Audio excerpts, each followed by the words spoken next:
Welcome back everyone to my Let's Play of Final Fantasy II for the Nintendo Famicom system. Last episode, our heroes Fess, Maxine, Booker, and their friend Prince Gordon of Kashuan stopped halfway through their journey through Kashuan Keep.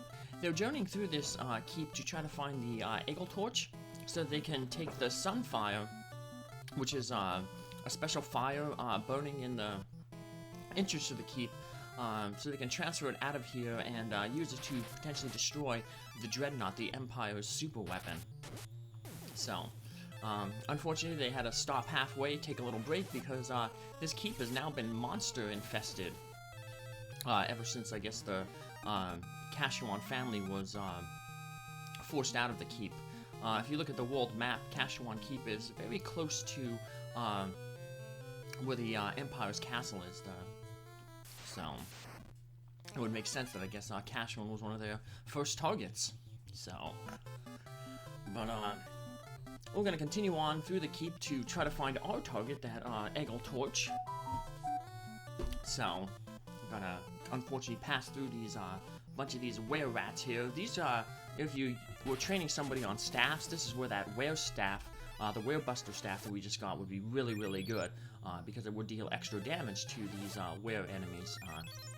Basically give you like 20, plus 20 to your attack, so that is a massive increase. So, right. Well, we got Fess, gonna continue working on his Asuna spell. Maxine there working on her Thunder and Scourge spells. Both of those spells will be very, very useful in the near future. So, Thunder when we get into the boat, and then in a future dungeon there's going to be a lot of Earth Elemental enemies that are going to be weak to the Scourge Tome, which is kind of like the Poison Air Tome. So, in the meantime though, she'll sometimes get some use out of some of her older spells, like Blizzard, fighting all these turtles. So, eventually we'll get Blizzard and Fire up to level 5, but for now we want to try to keep all our spells somewhat even, so we're mainly focusing on our Thunder and Scourge. So, and Fess using the rest up of his cure. Like I said, it'd be nice if we get some more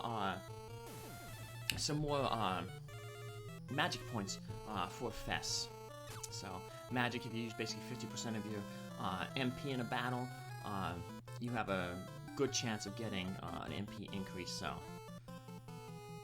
we'd like to get Fess more of those MP, because he's like our main healer. Gordon is our secondary healer, so because he's can be good at anything based on his stats. So, and Gordon will be with us for a while. It's good to have Gordon as a secondary healer, because Gordon will be with us for the next dungeon as well, the Dreadnaught. And the Dreadnaught is a pretty tough dungeon, so a lot of tough enemies in it. So, and speaking of tough enemies here, we got this new enemy, the Mine, which unfortunately is hanging out with a grenade. The grenade is a rank 2, the Mines are rank 6. So unfortunately, though, that grenade, that green thing in the back, is pulling this group encounter level down to a 2. So it would be nice to have that 6, because we've got so much experience points toward any skill that we're using. But unfortunately, not happening, so. But I guess one good thing that's happening is these things are blowing up and dealing a lot of damage to us. So we should be getting some good, Maxine should definitely get a hit point level up, and potentially some stamina increase as well. So, yeah, mines have a lot of hit points, so I was hoping that, maybe Booker can, and all the other melee characters can take one out, while Maxine takes one out with the fire. So, the bestiary said that they're weak against fire and ice, but you can see the ice did so much less damage than the fire, so must be a mistake. But now Booker's taking a lot of damage, so. But like I said, hopefully that'll just give us some stat increases. So these guys guarding some treasure. We got some gold armor. We had were-rats guarding the gold shield earlier. Now we're going to get some gold armor. It's a heavy mail, so we're not going to really use it on any of our main characters, Fess, Maxine, or Booker. but I will give it to Gordon. That will just increase his survivability a little bit. He'll eventually, like I said, end up going in the back row,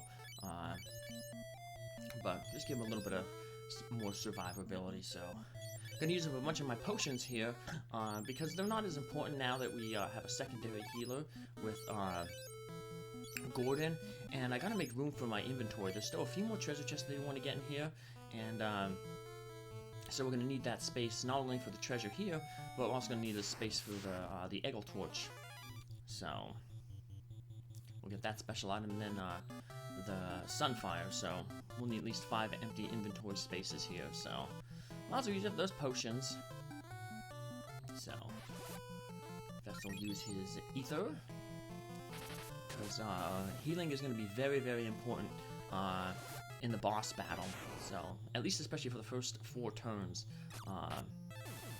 So, if you don't have 2 healers like how I have here with Fess and Gordon, you might want to equip some potions on your characters in their inventory slots, because you'll definitely need to do some healing. So,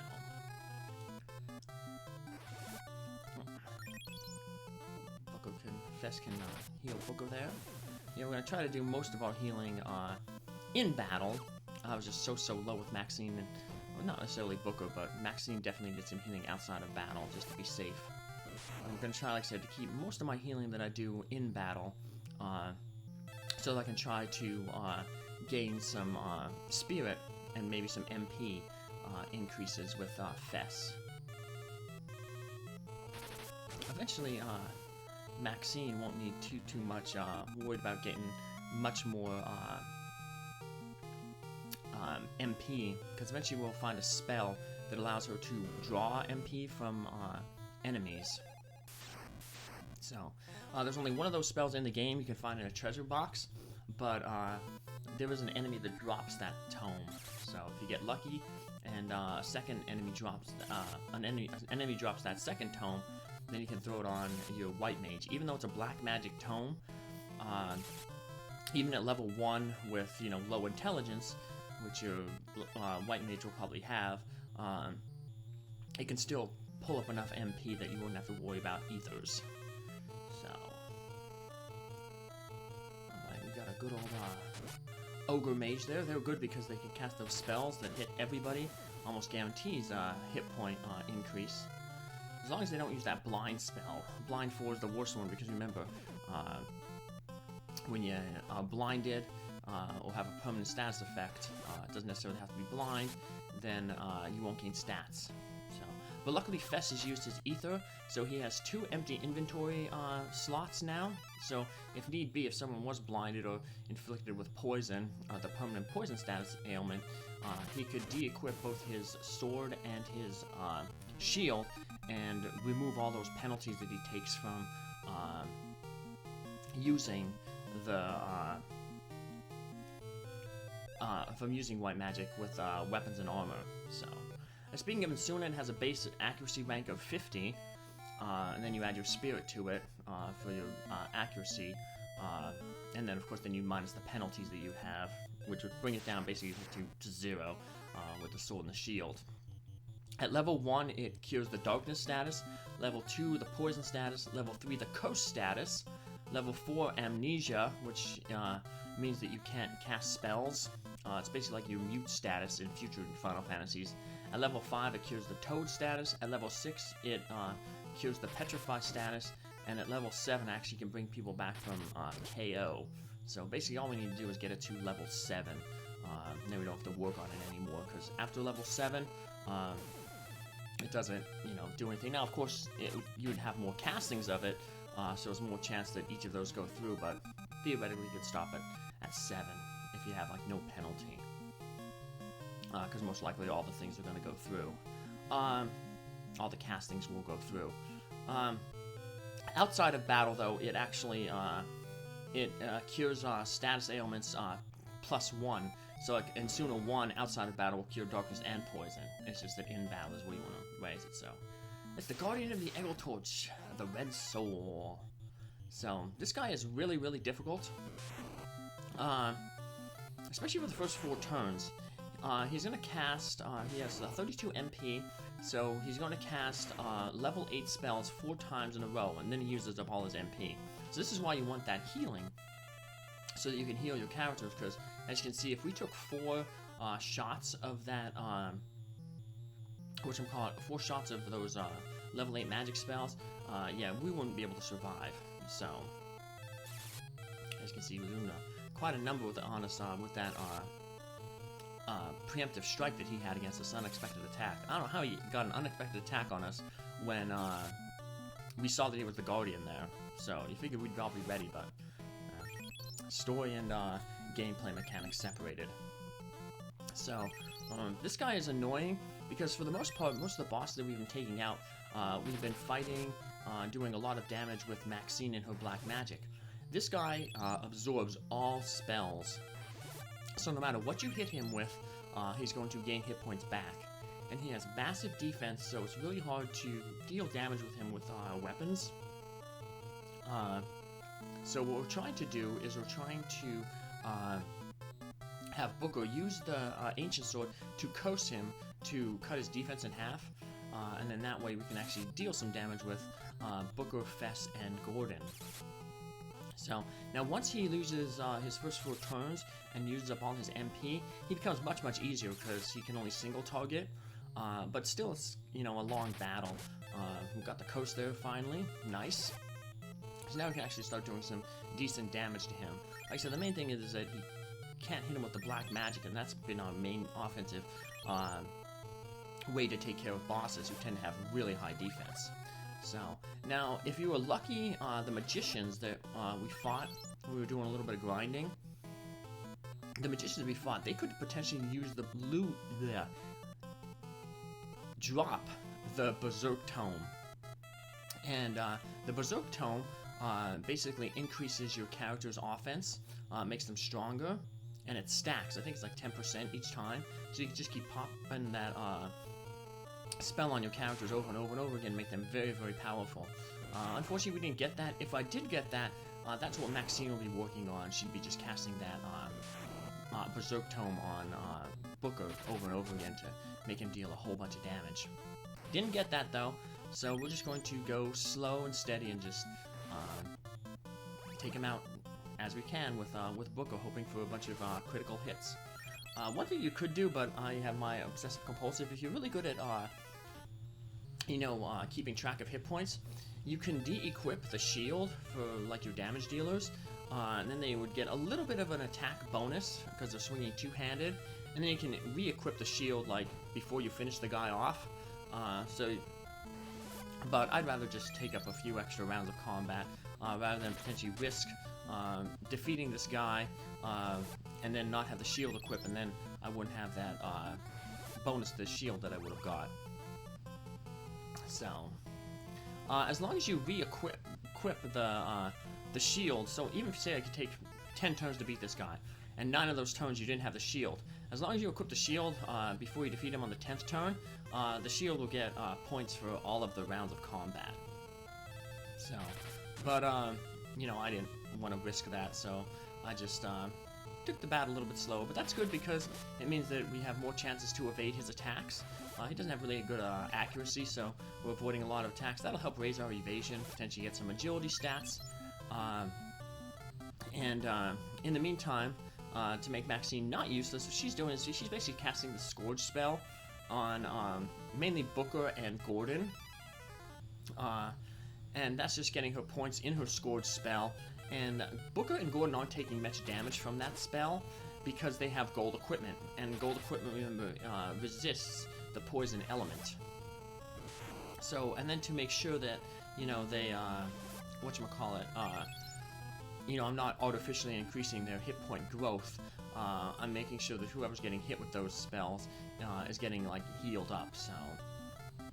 So Maxine, like I said, will be targeting Booker, and then Gordon will heal Booker, or Maxine will target Gordon, and then Gordon will heal himself. So they're not really losing the hit points in the game calculation. Because if you like take 50% of your damage to your hit points, you think, oh, I'll get a hit point increase. But if you heal all that damage up before the battle is over, the game just looks at where your hit points were basically at the beginning of the game, the battle, and then where they were at the end. So that's why you don't normally want to heal actually in battle. You'll want to wait after battle to do that healing. But now, if the adamantite tortoises would have dropped diamond shields, you could do the same thing with the Scourge Tome, but instead use the Lightning Tome. In my practice for this, I did get I did get from the adamantite diamond shield. Diamond resists lightning, so I was able to also work on my lightning spell. So, but right now, Scourge is good anyway, because, like I said, we want to build up both Scourge and Lightning, so... But yeah, like I said, once you get through those first 4 turns when the Red Soul will be casting a whole bunch of magic at you, once you survive them, as you can see, he's pretty cake, so... Alright, well, he finally fell, and he's a rank 5 enemy, so we should get some pretty decent stats here, so... Let's see, Fess got magic power and MP up, Maxine got Scourge, Booker got stamina and strength, and Gordon got quite a few things there too. Wow, a lot of stats for Gordon, so... Now we got the Egil Torch, and now we can just use our teleport spell from Fess there to warp us out of here. But we gotta get back into the castle. You don't want to just go leave, because remember, we have to get the sunfire. So... And even though, whatchamacallit, Fess is going to be really low on hit points. Remember, the enemies on the first floor are pretty weak. They're basically like the same as the ones out here. So we can just heal Fess up in battle. So, I should have had him do that, but... oh well. We can heal him up inside if we get into any battles in there. So, woohoo! Alright. Gordon can do some healing there. Okay, there we go. Did a little healing there. Alright. Gordon's rank 2, Cure. Anytime you cast a spell outside of battle, remember, you get 2 points automatically, so... We'll just force some decent growth there for Fess. Because like I said, the Dreadnaught is pretty tough, so let's get some 2 points in. Blizzard is almost halfway to rank 5, 46. Fire needs a lot of work, though, but... That'll be good for taking out big enemies in the Dreadnaught. So we go up to the torch here. We can't hold anymore, so we're gonna have to drop an item or use an item. Because we're going to transfer the Egil's Torch, then is going to we're gonna get the sunfire then. So let's make room. We're gonna have a lot of stuff to sell after this, which is good. So always need that money to buy those ethers. So we use the Egil Torch here on the sunfire. And then we will get the sunfire in our inventory. So there it is, yep, sunfire. And now, once we got the sunfire, a cutscene will play when we head south of Kashuan Keep here. So we see that airship, that Sid's airship, and then we also see the Dreadnaught following behind.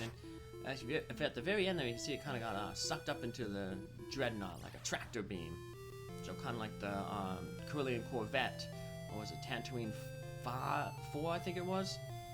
The Princess Leia was riding in at the beginning of Star Wars. So let's grab our chocobo here.